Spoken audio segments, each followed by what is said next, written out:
So welcome back to Around the Table with Craig Burnie Burns, our gaffer extraordinaire, purveyor of all things lighting and grip, and the owner of Burnie's Grip and Lighting. Burnie, we were talking about customers, and some are more knowledgeable than others.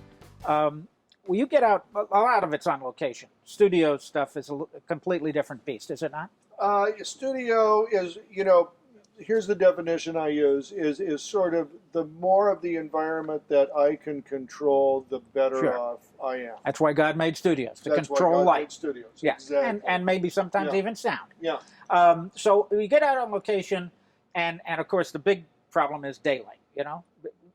Shooting back east, you've always got a cloud cover. Right. Shooting out here in California, as we did this morning, the sun is coming over. We've moved the thing into the shade. Mm-hmm. We've got, if nothing else, you're always fighting the sun.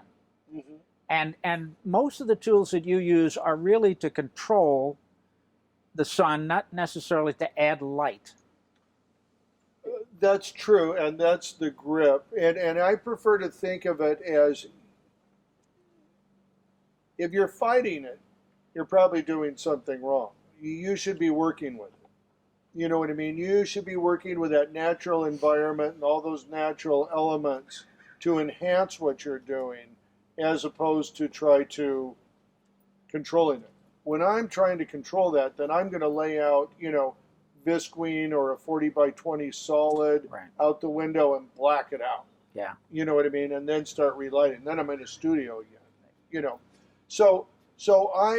But you're right. A location is a different challenge, And yesterday I was just scouting out at Malibu, and we were out there on a ranch, and we were going the day we were going to do it, the time of day we were going to do it, and then we were using a sun tracker to look at the sun, placing the talent where we thought it would give us the best chance to use that sun as we could and still get the shot they wanted with the background that they wanted. And, it's manageable. When you approach it like that, you can manage your day, manage your shots, and figure it out pretty well. So that's what we did, and I felt like, we'll come up, the shoot is next week, but I think we'll come up with some very good results. Yeah, one thing we didn't touch on is personnel. Now, you have lots of guys you work with.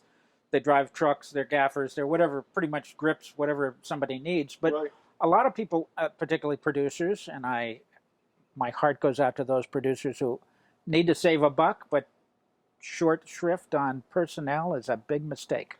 Well, you need to be able to estimate what they're doing and how many people it'll take.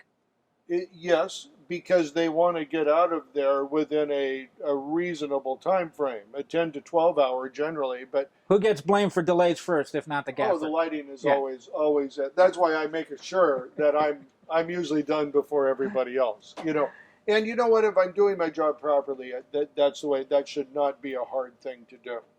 Because I've pre-planned. Now, you go into a lot of situations where things change on set. You know what I mean? I've lit in scenes that were never shot. You walk away and we're not going to do that one. Well, I've just taken an hour of the crew's time and did not use it for anything purposeful. So that type of thing happens. You have to plan. You have to know. When I'm talking to people about personnel, of course, that's one of the biggest expenses in production. Sure. And the responsibility that I have is to bring people onto their set who are quick, efficient, and knowledgeable, and take the least amount of management on set. So when the producer says, "Oh, my cousin just graduated from film school," you say no. I say no politely. You know what I mean? I said there's a role that people can fill. I'm afraid most people, when they look at a grip, let's just take a grip, for example, they see, what do they see him do on set? They see him carrying sandbags, they see him carrying stands, they see him putting flags up, and they think, oh, well, that's just labor. No, it's not. That grip took probably 3 to 5 years to really learn his craft well enough to be an efficient person on set and save time. It's not putting the flag up, it's knowing where to put the flag. Exactly. And you know what? Also, that secondary kind of knowledge of knowing sets so well, you see it coming. And so you're prepping for it to come, even before the producer or director do sometimes. Sure. You know, and that is what makes that person that valuable. Let me say another thing too.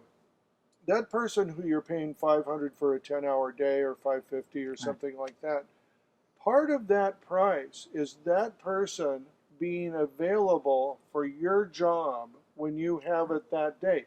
This person did not take a 9-to-5 job, and so they are available for your job that day. That's part of their price is part availability. Sure. You know, so that's a really good thing to remember there too. You know what I mean?